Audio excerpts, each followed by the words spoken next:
Hai teens, jumpa kembali dalam acara TFC. Kali ini kita akan menyimak tulisan dari Pendeta Andi Gunawan, pendeta tugas khusus Klasis Priangan dengan jabatan Sekretaris Umum PPMK GKI Klasis Priangan, dalam buku renungan Teens for Christ dengan berjudul Kisah Ahmed Mohamed, berdasarkan Injil Lukas pasal yang pertama, ayat yang pertama sampai dengan ayat yang keempat. Bersama saya, Saudara Elia Mahar Sinduputro. Sebelum kita mendengarkan firman Tuhan untuk penyertaan Tuhan Allah pada hari ini, mari kita bersatu di dalam doa. Tuhan, pada saat ini kami kembali datang ke hadirat-Mu. Kiranya Tuhan Allah menolong kami, menolong teman-teman remaja kami untuk bagaimana kami dapat mengerti apa yang menjadi kehendak Tuhan Allah untuk kami pelajari pada hari ini. Kuasai kami dengan Roh Kudus-Mu ya Tuhan, dan bersabdalah kepada kami siap mendengarkan. Amin. Yang akan menjadi pusat perenungan kita hari ini adalah Injil Lukas pasal yang pertama, ayat yang ketiga.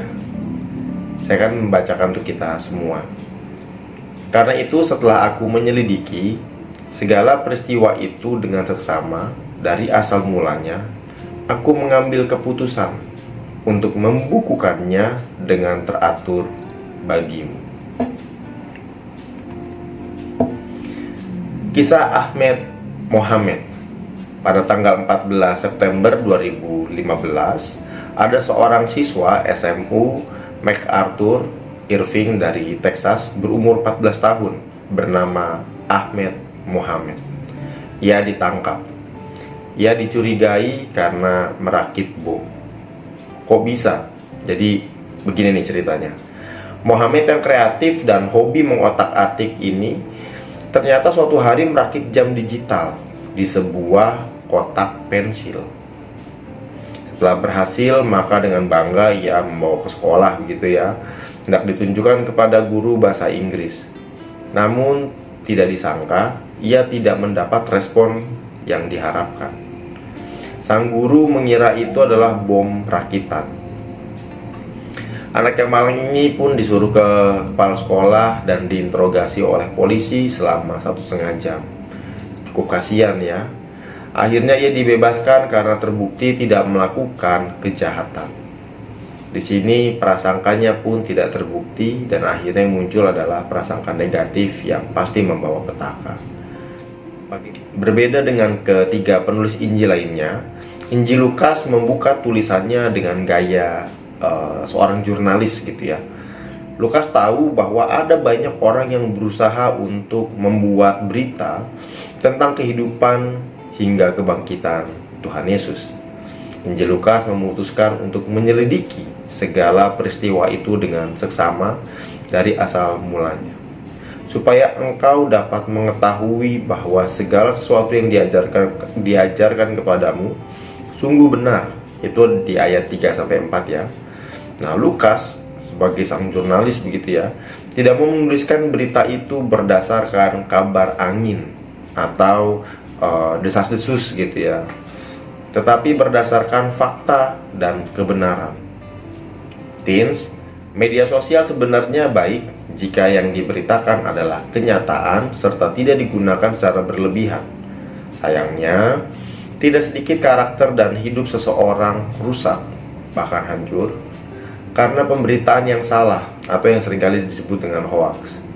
Tidak sedikit pula mindset kita yang negatif terhadap kelompok tertentu terbentuk seperti kisah Ahmed Mohamed di atas tadi. Berhati-hatilah dengan yang kamu tulis dan baca. Milikilah mental seorang jurnalis. Yang pertama, bebas dari prasangka. Itu ya, berarti berdasarkan fakta dan kebenaran. Kedua, tidak mudah percaya dengan berita.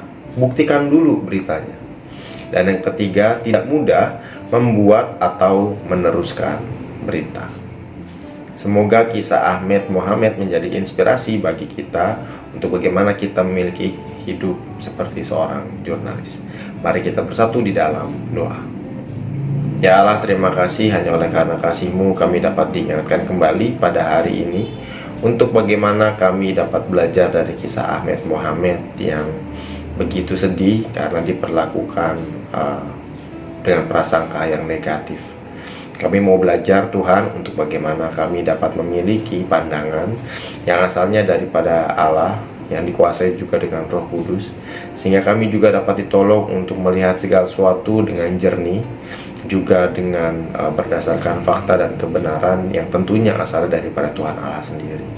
Kiranya Tuhan Allah menyertai hari kami senantiasa, sehingga biarlah kemanapun kami pergi, kami menjadi berkat dan kami tidak menjadi batu sandungan bagi diri kami dan juga bagi orang lain. Di dalam nama Allah Bapa, Putra, dan Roh Kudus kami menyerahkan kehidupan kami dan anak-anak remaja ini. Haleluya, amin. Demikian renungan kita hari ini. Jangan lupa subscribe, like, dan bagikan kepada yang lain. Tuhan Yesus memberkati kita. Shalom.